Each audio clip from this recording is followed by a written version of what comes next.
Entonces, como primer tema, tenemos la evaluación. Un segundito, por favor.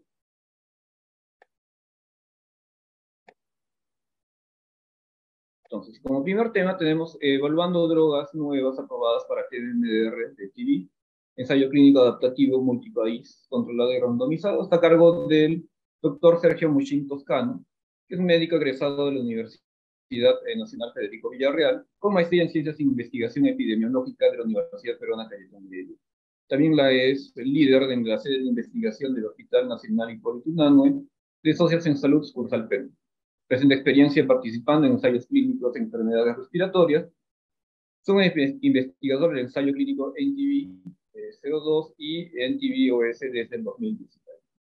Además, forma parte de la plana docente de la maestría y doctorado en Ciencias en Investigación Epidemiológica de la Universidad Peruana. Entonces, doctor, damos la bienvenida para presentar su tema.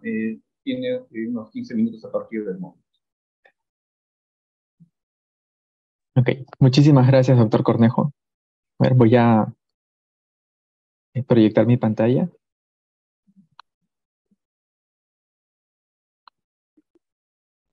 Muy bien. Bueno, este es un ensayo clínico, el ensayo clínico NTV Objetivo 2, el cual evalúa drogas recientemente aprobadas para tuberculosis multidrogo resistente.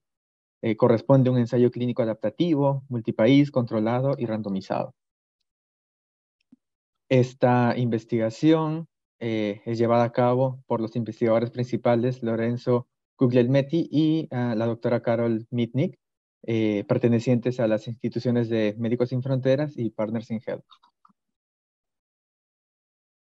Bueno, este ensayo clínico se diseñó a partir del año 2015 y en el Perú viene enrolando participantes desde el año 2017. Y bueno, se lleva a cabo, como bien lo menciona el título, en otros países, en países de África como Sudáfrica, Lesoto, India, Kazajstán o Georgia y Pakistán en Asia, ¿no? Entonces, para octubre del año pasado, el enrolamiento culminó. Sin embargo, el ensayo clínico aún continúa en etapa de seguimiento, ¿no? Y bueno, ¿cómo es que se diseñó este ensayo clínico? Para el año 2014 se estimó que cerca de 500,000 pacientes o personas eran infectadas, ¿no?, por tuberculosis multidrogo resistente.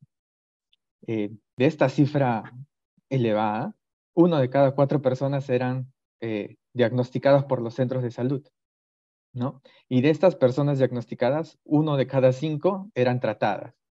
Y, bueno, aún más preocupante, tan solo la mitad de ellas llegaron a curarse.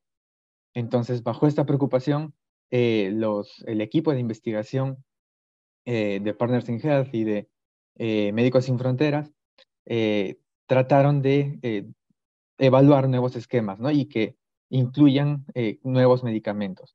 Entonces, ¿cuál era el problema? El problema eran los regímenes convencionales, ¿no? Estos regímenes que eran prolongados, de 18 a 24 meses, que contaban con múltiples fármacos, muchos de ellos tóxicos, nefrotóxicos, neurotóxicos, ¿no? Y además que eran mal tolerados, ¿no?, ya que incluían medicamentos inyectables. Entonces, para el año 2012 y 2014 se da una aprobación condicional de bedaquilina y de lamanid, respectivamente, que proporcionaron, digamos, evidencia suficiente para poder diseñar diferentes regímenes de tratamiento que incluyeran a estos medicamentos, ¿no?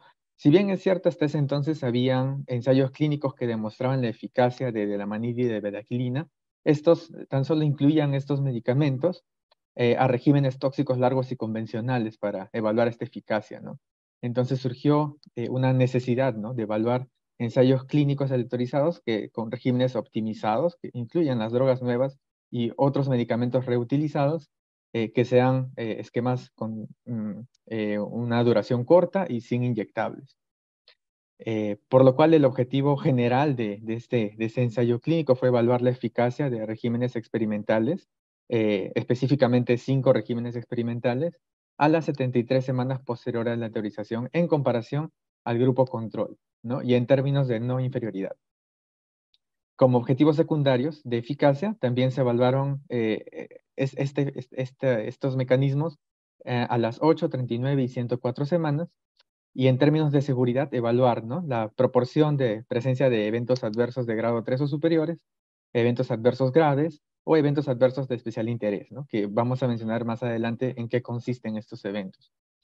Y como objetivo exploratorio, ¿no?, evaluar el efecto de 2 estrategias de reducción de dosis del linezolid, ¿no?, ya que el linezolid se ha relacionado mucho con neurotoxicidad, ¿no?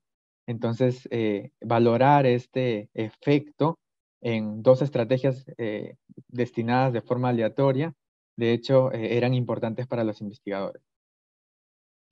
Como mencioné, es un ensayo clínico de fase 3, aleatorizado, de etiqueta abierta. Tan solo los microbiólogos y los investigadores principales eran cegados a los brazos de tratamiento.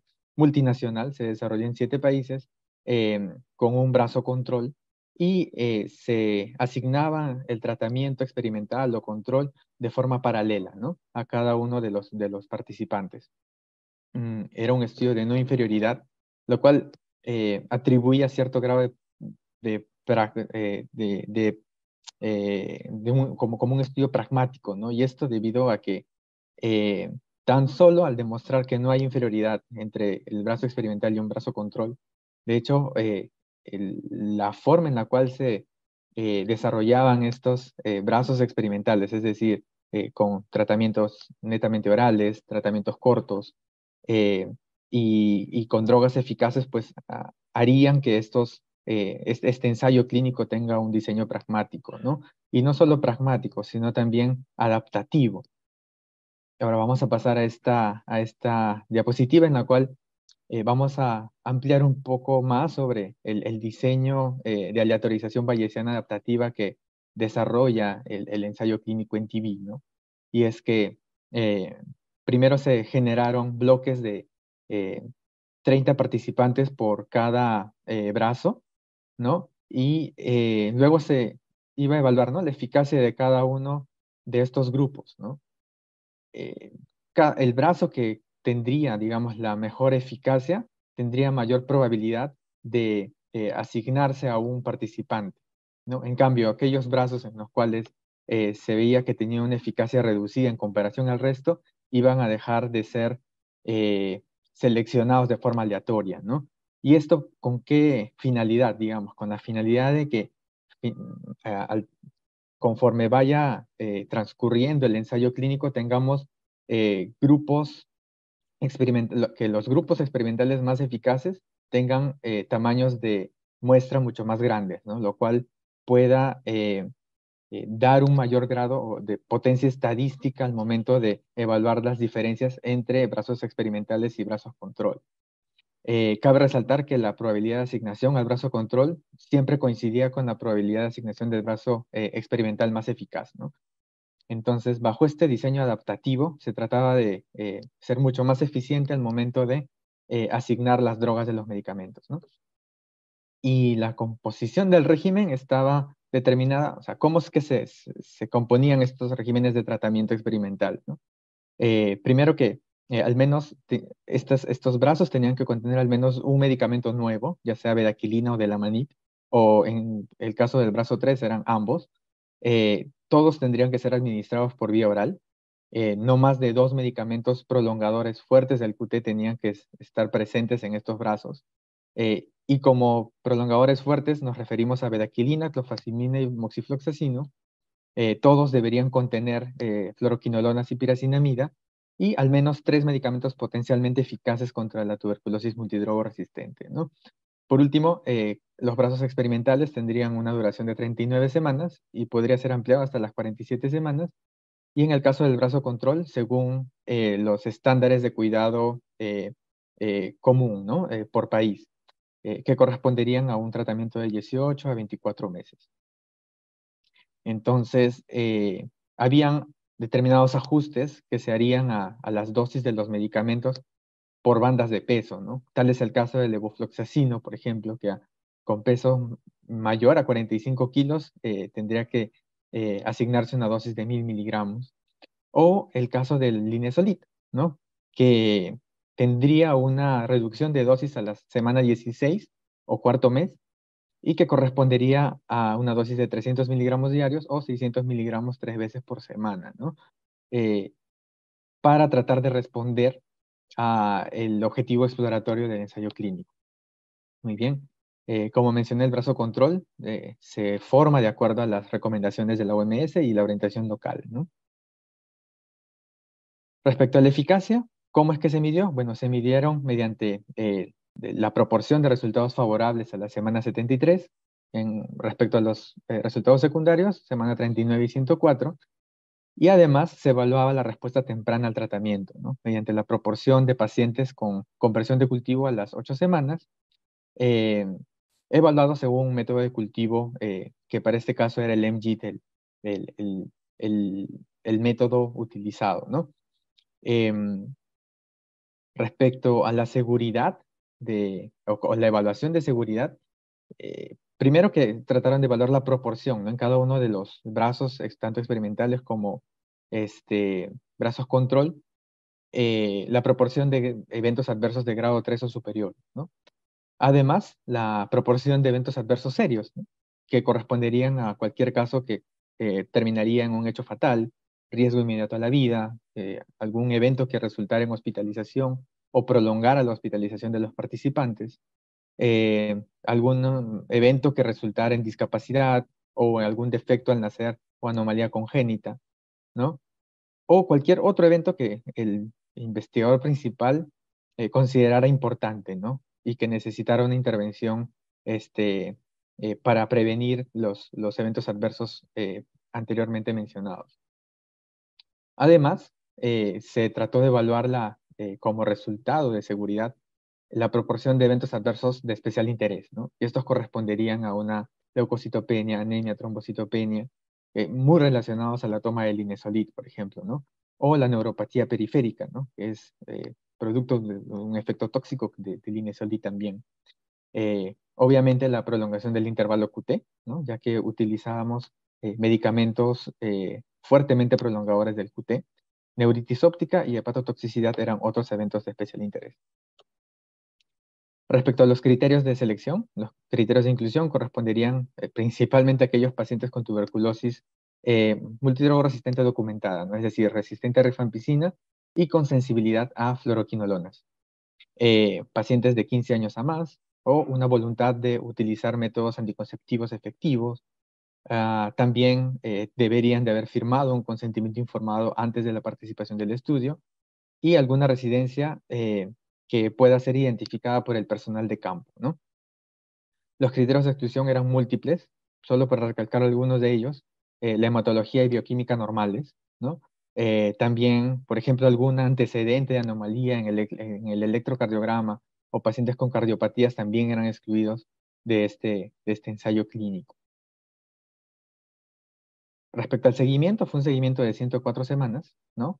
Y en cada visita mensual se realizaban evaluaciones neurológicas, evaluaciones oftalmológicas, audiometrías, evaluaciones de salud mental en determinadas semanas de visita, tomas y muestras de sangre, ¿no? Y en algunos casos también se realizaba una evaluación de cojo. Entonces, las conclusiones de este protocolo de ensayo clínico es que, de hecho, complementa otros esfuerzos para optimizar el tratamiento de tuberculosis MDR, ¿no? Hasta ese entonces, el estudio practical y el STREAM daban, digamos que, conclusiones alentadoras en cuanto al uso de estos medicamentos nuevos. También es que estos regímenes son regímenes seguros, efectivos, cortos y, de hecho, simples, ¿no? A comparación de los regímenes convencionales. Este estudio espera cerrar una brecha crítica, ¿no? Proporcionar evidencia de alta calidad sobre la seguridad y eficacia de los regímenes de tratamiento de 9 meses. Entonces, algo que quisiera que se lleven a casa es que es un diseño eficiente y pragmático. ¿Por qué? Es eficiente y pragmático porque en lugar de solamente seleccionar un régimen de tratamiento y compararlo con un brazo control, se evaluaron múltiples regímenes de tratamiento, ¿no? Mediante este enfoque bayesiano, tratar de buscar, de que el encontrar este régimen de tratamiento más eficaz y con suficiente potencia estadística se haga lo más rápido posible, ¿no? El hecho de no evaluar, digamos que superioridad, ¿no? Sino una no inferioridad a los regímenes experimentales, de hecho, haría que sea más eficiente, ya que el tener, digamos que un régimen de tratamiento netamente por vía oral y sin el uso de inyectables, además por un tiempo mucho más corto, haría netamente, a pesar de encontrar tan solo similaridad entre ambos regímenes de tratamiento, pues lo haría elegible o mucho más preciso y eficaz en términos de cura y tratamiento de tuberculosis MDR, ¿no? Y finalmente, pues reduce la duración del tratamiento, elimina las inyecciones, disminuye la carga de píldoras y aumenta la eficacia sin empeorar la toxicidad. Entonces esperamos que el próximo año ya tener los resultados de este ensayo clínico y cuyos, de hecho, resultados serían muy alentadores para el pronóstico de los pacientes con tuberculosis multidrogoresistente. Muchísimas gracias. Muchas gracias, doctor, por su exposición, ¿no? Muy interesante, ¿no? El porvenir en el manejo de tuberculosis resistente, ¿no? Ya las preguntas y las inquietudes las dejaremos para el final de la sesión. Ahora Ok, continuaremos con la siguiente ponencia. Muchas gracias, doctor. Entonces, continuaremos con la siguiente tema del bloque. Entonces, contamos con la doctora Jimena Ruiz Cárdenas, que lleva a tratar el tema Introducción de nuevos y reusados medicamentos contra la tuberculosis, ¿no? La experiencia de NTV. La doctora es una médico egresado de la Universidad Peruana de Ciencias Aplicadas. Actualmente realiza el estudio de maestría de epidemiología clínica y bioestadística en la Universidad Científica del Sur. Y asimismo es una investigadora en la sede de investigación clínica de Cosas en Salud, Cursal Perú, en el Hospital Nacional Sergio Bernal, donde se ejecutan ensayos clínicos de tuberculosis multidrogo resistente y XDR. Entonces, doctora Jimena, le doy el pase para poder hacer su ponencia, igual que el doctor Sergio, tiene unos 15 minutos para realizar su presentación. Continúa, doctor. Bien, gracias, doctor.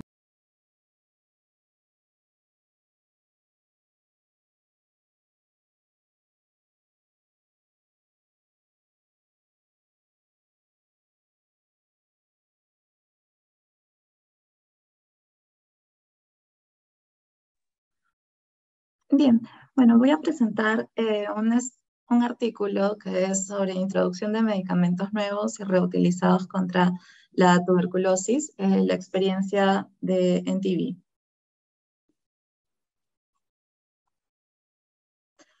Este artículo fue publicado en la revista de la Unión contra la Tuberculosis y Enfermedades Pulmonares, y los autores son los que podemos ver acá, son los autores de los diferentes investigadores principales de los diferentes países donde se ha ejecutado los estudios en TB, y también de Partners in Health, de la Universidad de Harvard y de Médicos Sin Fronteras.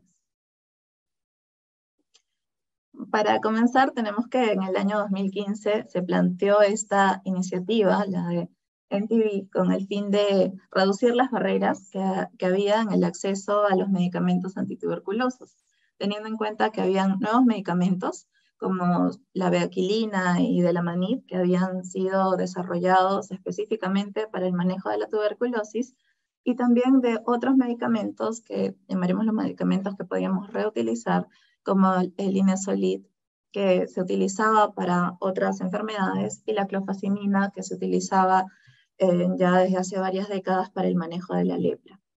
Entonces teníamos que existían estos medicamentos, pero con un acceso limitado por las autorizaciones de uso. Por ejemplo, sabíamos que beaquilina tenía la autorización para uso en el Perú, pero bastante limitada, ¿no? A partir ya desde el 2012 más o menos ya estaba registrado. El de la Manit no estaba registrado en ninguno de los países donde se iban a aplicar estos estudios. También teníamos evidencia limitada en el caso del Linezolid para el manejo de en los pacientes con TB, MDR, y los costos, ¿no? El costo comercial era bastante elevado y era una barrera para su implementación. Entonces tenemos que NTV incluye a diferentes estudios. El objetivo 1, que fue un estudio observacional que incluyó a más de 2.700 pacientes de 17 países y que iban a iniciar tratamiento con regímenes que tengan tanto de la Manit o de Aquilina o ambos. Además tenemos el estudio NTV2, que ya mencionó el doctor Sergio antes, que es un ensayo clínico aleatorizado para tratamiento de TB-MDR sensible a fluoroquinolonas, y que iba a comparar 5 regímenes de tratamiento de vía oral en 9 meses frente a un brazo control de 18 a 20 meses. Y el ensayo NTV-Q, o el objetivo 5, que es para tratamiento de MDR resistente a fluoroquinolonas, y que comparaba un brazo control con un brazo acortado que tuviera estos medicamentos, ¿no? Entonces, una vez que estos son algunos de los países donde se realizó el estudio observacional NTV, tenemos acá, en América, Perú y Haití, y que son los países con alta carga de TMDR. Y sabíamos que los medicamentos tradicionales más antiguos para los regímenes de segunda línea eran efectivos, pero también podían ser inadecuados por los efectos adversos que presentan. Sin embargo, la implementación de las nuevas guías, que incluso habían salido ya estas nuevas recomendaciones un año antes de que comenzara esta iniciativa de NTV, iba a resultar costosa y bastante lenta. Pero lo que queremos presentar acá en este artículo es la experiencia exitosa de NTV y las lecciones relevantes a tomar en cuenta para la implementación de estos medicamentos. Entonces tenemos la primera lección, que es la importación de medicamentos contra la TB, incluso en la ausencia que es posible realizarse incluso en ausencia de registro, ¿no?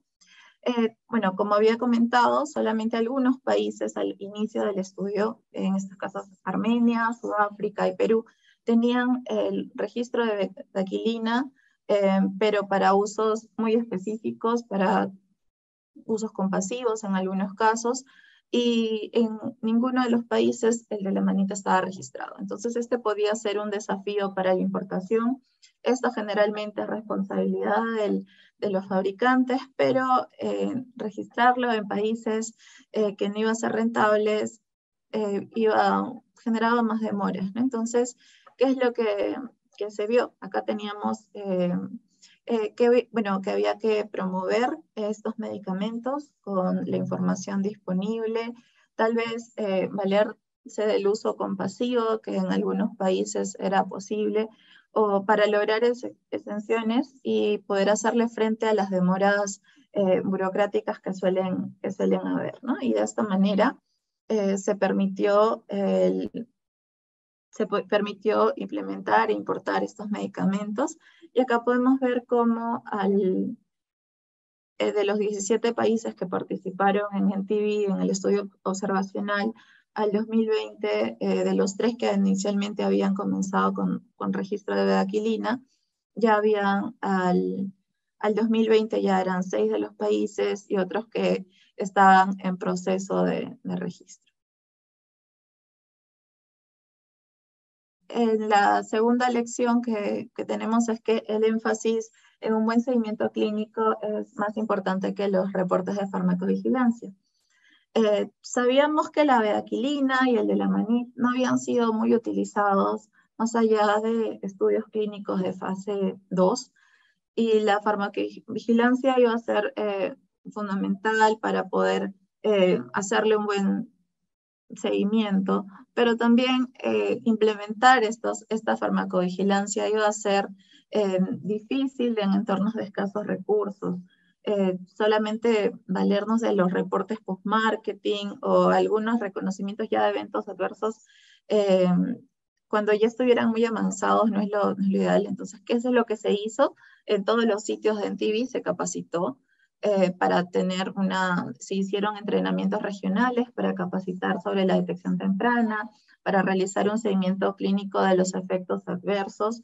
Y acá podemos ver cómo las visitas, el monitoreo que se hizo durante los 6 primeros meses a los pacientes que iniciaban ya sea con bedaquilina o de la manit, los que se realizaban EKG, se les hacían pruebas para descartar neuropatía periférica, controles de hemoglobina, evaluación de biometría, y se podía ver que esto terminaba resultando beneficioso, porque si se encontraba, por ejemplo, una disminución de la audición, se identificaba cuando era todavía un grado leve o moderado, y en todos los casos fue de esa manera, ¿no?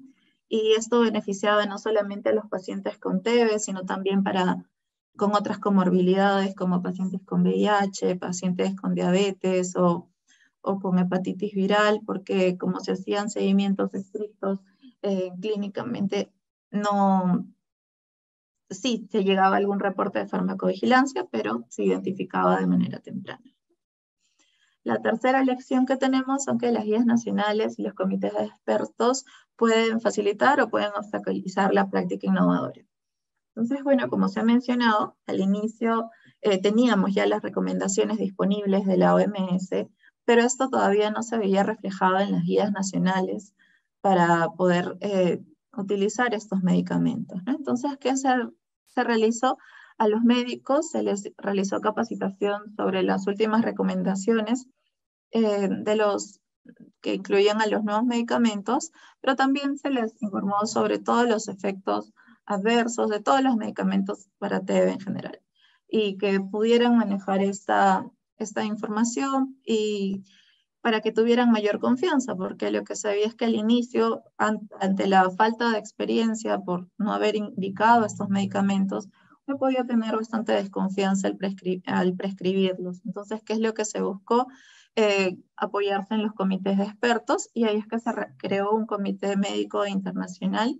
En el caso no hubiera comités nacionales que pudieran resolver estas dudas, podían consultar al comité médico internacional sobre las dudas del manejo, ¿no? Y de esta manera se evitaban las demoras administrativas en caso fueran, porque a medida que aumentaban los casos, los participantes, los pacientes que estuvieran recibiendo estos medicamentos, podía ser más lenta la respuesta de un comité nacional, entonces podían los médicos del estudio acudir al Comité Internacional de NTV. Una cuarta lección es que los médicos utilizan los medicamentos nuevos y reutilizados para TB según su disponibilidad. Al inicio, bueno, por todo lo expuesto antes, había un manejo conservador de estos nuevos medicamentos, había ciertas restricciones, siendo la más común la edad. También estaba incluso en las guías de la OMS o en las guías nacionales, la indicación de no prescribir más de 6 meses estos medicamentos, que no hubiera una prescripción conjunta de bedaquilina y de la manit. Pero ¿qué pasó? Que con las sedes de NTV se pudo ir marcando cierta diferencia. Incluso más de 2.000 pacientes fueron los que recibieron ya sea bedaquilina o de la manit más de 6 meses. Por lo menos 400 pacientes recibieron tratamiento conjunto con bedaquilina y de la manit. Y esta información pudo servir para que más adelante puedan realizarse algunos cambios, ¿no? Y algo que también permitía, bueno, en este caso el estudio observacional, fue captar a poblaciones que generalmente son más complejas, poco representadas, como niños y gestantes. Como lección 5, tenemos que la recolección de datos para generar evidencia científica requiere recursos humanos y financieros. Y si bien tenemos que era una oportunidad única para recopilar información sobre algunos de los primeros pacientes, que utilizaron estos medicamentos ya de una manera rutinaria, tenía que haber un seguimiento estrecho y que iba a resultar difícil y también costoso, ¿no? ¿Por qué? Porque había que tener datos de laboratorio, tenía que haber tener un laboratorio que pudiera procesar rápidamente las muestras, y para tener todos estos datos de alta calidad iban a requerirse esfuerzos financieros y humanos. Como bueno, mencioné el tema del laboratorio. Otro caso es el vaciar la información recolectada en formatos electrónicos, y todo esto requiere de recursos humanos capacitados, pero una lección es que sí era que se requieren de estos recursos, pero era posible, ¿no? Y finalmente, la lección 6 son que los proyectos pilotos pueden escalar a nivel nacional. Hay factores que van a impulsar y promover la implementación de estos nuevos medicamentos o de los medicamentos reutilizados, como son las nuevas recomendaciones de la OMS, la disponibilidad que se va teniendo de estos, la disminución del costo. ¿Y qué es lo que se veía, no? Que el soporte de NTV, tanto a los ministerios de salud, a los programas nacionales, mediante el análisis de la información de los pacientes que habían sido enrolados, iba a servir como una base para también poder hacer una revisión de las guías nacionales, ¿no?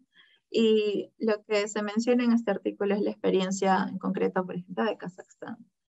¿Qué se veía? Al inicio comenzaron NTV comenzó con solamente 10 pacientes en 5 regiones.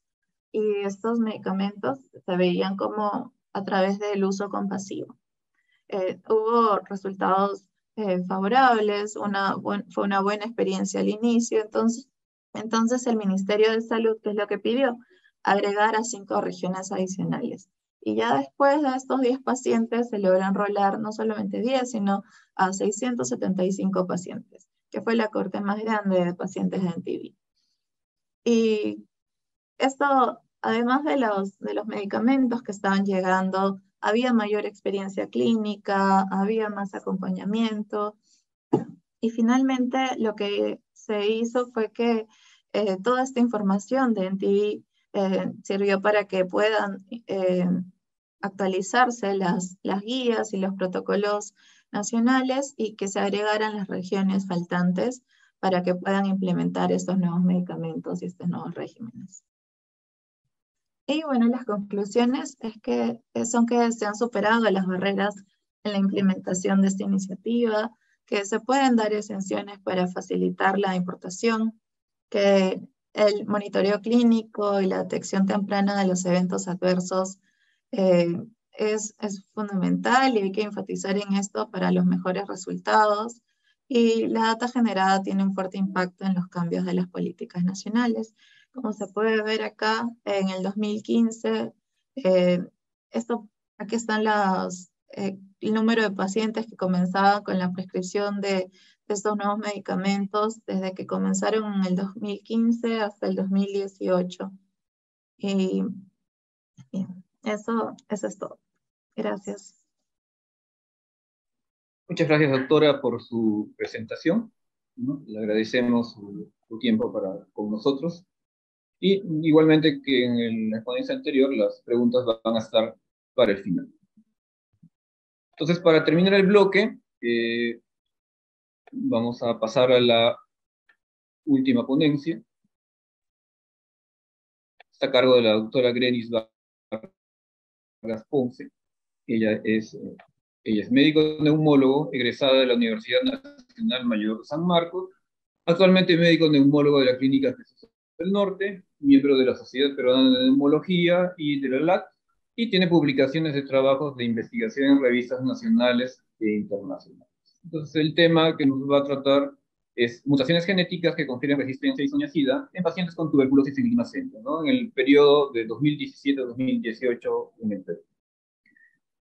Doctora Vargas, entonces, le doy el pase para su ponencia, y tiene también unos 15 minutos para desarrollar.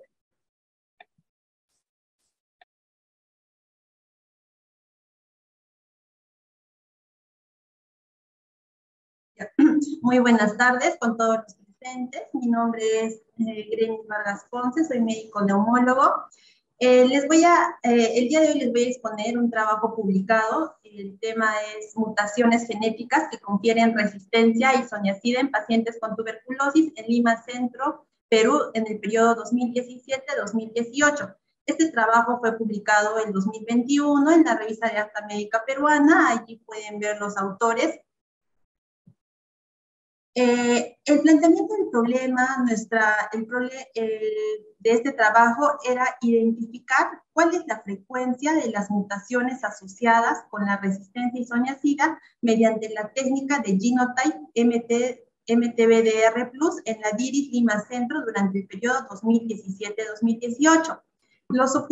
El objetivo principal de este trabajo era establecer la frecuencia de las mutaciones asociadas con la resistencia isoniazida mediante la técnica de Genotype en el periodo 2017-2018. Sabemos que la tuberculosis es una enfermedad prevenible y curable. Según la OMS, en 2018 se reportaron más de 10 millones de personas diagnosticadas con tuberculosis. Asimismo, en ese mismo año se reportó 1.2 millones de muertes. En el Perú, para el 2019, se reportaron más de 40.000 casos de tuberculosis, asimismo ocupando el 11º lugar dentro de las causas de muerte en general. En relación a la resistencia, se estima que un 3.3% de pacientes con tuberculosis recién diagnosticadas van a ser resistentes tanto a rifampicina como isoniazida y un 20% en aquellos pacientes que ya tuvieron previamente tuberculosis. La prueba comercial Genotype MTBDR+ es la prueba que se utilizó para este trabajo de investigación. Esta prueba va a detectar las mutaciones en los genes que se asocian a resistencia, tanto para rifampicina como para isoniazida. En relación al gen de rifampicina, este va a detectar las mutaciones a nivel del gen RPOB, y en relación a la isoniazida vamos a ver dos tipos de mutaciones, en el gen CATG y en el gen INHA. La sensibilidad de esta prueba en relación a resistencia isoniazida es de 90% y una especificidad de 99% en muestras pulmonares cuya baciloscopía es positiva. Estudios previos de las mutaciones de resistencia según la prueba de Genotype, hablan que el gen más frecuente es el gen CATG. Asimismo, también se ha visto asociaciones o resistencias cruzadas en los hallazgos de estos genes. Por ejemplo, aquellos pacientes que tenían resistencia, cuyo gen aislado es el CATG, se vio que tenían mayor resistencia a rifampicina, una resistencia cruzada, y aquellos que tenían mutaciones en el promotor INHA tenían la monoresistencia isoniazida, asimismo resistencia cruzada con etionamina hasta un 95%. También tenemos estudios en Perú en el cual revelan que la mutación C15T en la región promotora del gen INHA presentaba fuerte asociación con resistencia a etionamida hasta un 73%. Es debido a estos antecedentes, tanto nacionales como internacionales, que se decide hacer este trabajo de investigación. Este estudio es un estudio observacional, descriptivo, transversal, cuya población de estudio fueron aquellos pacientes mayores de 18 años con diagnóstico de tuberculosis, ¿no? que tenían resistencia isoniazida comprobada con pruebas de sensibilidad convencional y a quienes se les realizó la prueba de Genotype. Para ver estos pacientes se evaluaron las fichas de los expedientes aprobados en el Comité de Evaluación de Retratamiento del SER para los casos de tuberculosis resistente de la DIRIS Lima Centro. Cabe resaltar que los distritos que abarcan la DIRIS Lima Centro son distritos que tienen mayor prevalencia de tuberculosis. Entre ellos tenemos San Juan de Lurigancho, La Victoria y Lima Cercado. Dentro de los resultados más resaltantes, ¿no? Es que se identificaron 777 pacientes resistentes a isoniazida, de los cuales se vio que el 54% tenían mutación en el gen CATG y un 46% en el gen INHA. Además de ello, se puede ver que se encontró resistencia cruzada. Aquellos pacientes que tenían mutaciones en el gen INHA tenían resistencia cruzada con etionamina hasta un 68%, siendo esta estadísticamente significativo. A diferencia de los pacientes que tenían mutaciones en el gen CAT-G, el cual se relacionó mayormente con una resistencia cruzada con streptomicina y rifampicina mayor al 50%, siendo esto estadísticamente significativo. Ya con estos resultados, nosotros pudimos concluir que la mutación más frecuente del gen en nuestro medio es el gen CAT-G. Además de ello, también esta mutación del gen CAT-G se asocia en mayor porcentaje a resistencia con streptomicina seguido de rifampicina. Asimismo, la mutación en el gen INHA se asocia mayormente a resistencia a etionamina. Esto es muy importante, ya que con estos resultados nosotros tendríamos que valorar la utilidad de la etionamida cuando hacemos el tratamiento para pacientes con tuberculosis MDR, si es que este tiene aislado o si es que este presenta mutaciones en el gen INHA. Además de ello, por la naturaleza del trabajo, también sería un llamado a hacer hacer más trabajos de investigación referentes a este tema. Gracias.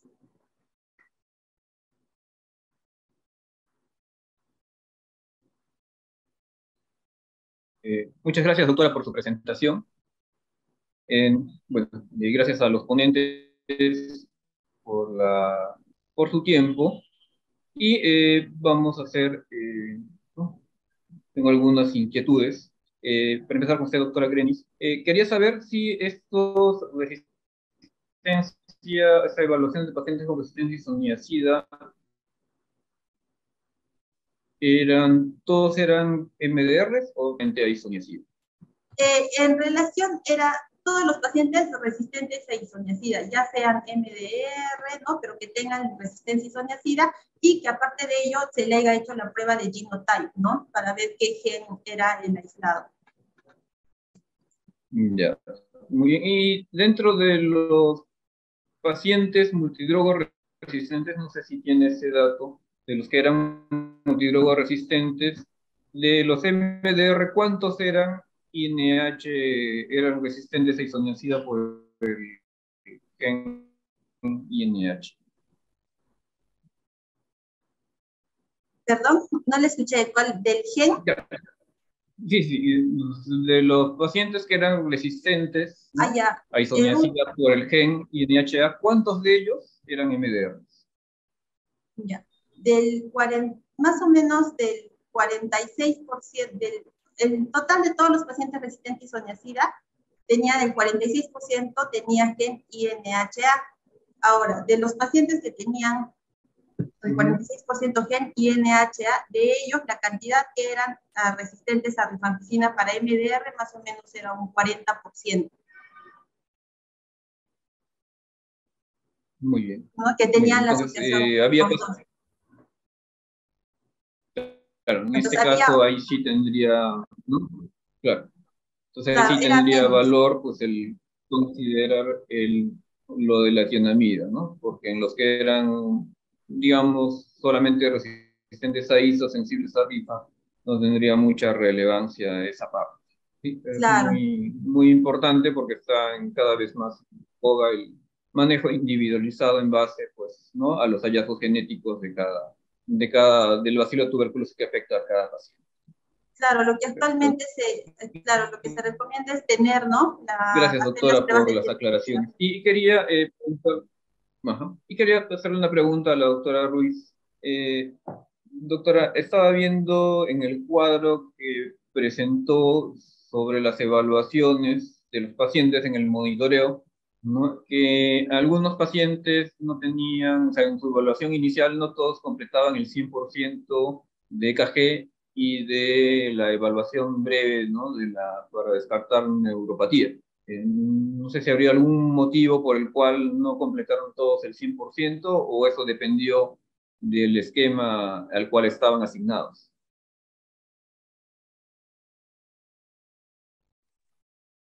Sí, bueno, no en todos los casos se realizó, de hecho eran de 2.300, del 100%, el 8% aproximadamente no completó todas las pruebas, pero en el caso de KG, por ejemplo, pero no siempre es porque no está indicado, sino por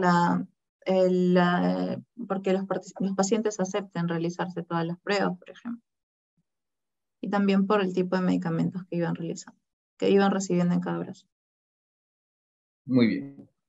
Gracias por la aclaración. Entonces, la finalidad del bloque, ¿no? Es ver cuál está la situación, ¿no? De utilización de nuevos medicamentos que ya se están utilizando, como mencionaron los ponentes, desde el 2012, y ya con bedaquiline y clofazimina desde el 2016, y que cada vez se está ampliando más diferentes indicaciones, no solamente XDR, ¿no? Pre-XDR, MDR con reacciones adversas o perfiles de resistencia amplios, y con la prospección de utilizarse para todos los casos MDR en general, ¿no? Ya sea como tratamientos largos o acortados.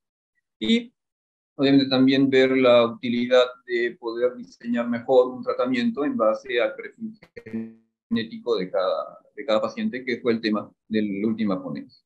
Entonces, agradeciendo nuevamente al doctor Sergio Muchín, a la doctora Jimena Ruiz y a la doctora Grenis Vargas por su tiempo y por su ponencia, y daríamos por terminado este bloque. Enciendan sus cámaras, por favor. Un momentito. ¿No? Entonces, para poder despedirnos de la audiencia, gracias a todos por su tiempo nuevamente, doctores, y esperemos vernos dentro de poco, ¿no? En algún otro evento científico. Muchas gracias, doctores. Muchas gracias, doctor. Muchísimas gracias. Gracias. Gracias a los organizadores y gracias, licenciada Xiomara, y ya nos procedemos a despedirnos de ustedes. Muchas gracias. Agradecemos la moderación del doctor Cornejo por los excelentes temas que ha podido moderar ahora, y a los excelentes ponentes que han podido exponer estos temas. Agradecemos a todos los participantes que nos han estado acompañando en estos minutos, y los invitamos a que nos puedan volver a acompañar a las 2 de la tarde para el bloque de micobacterias no TB.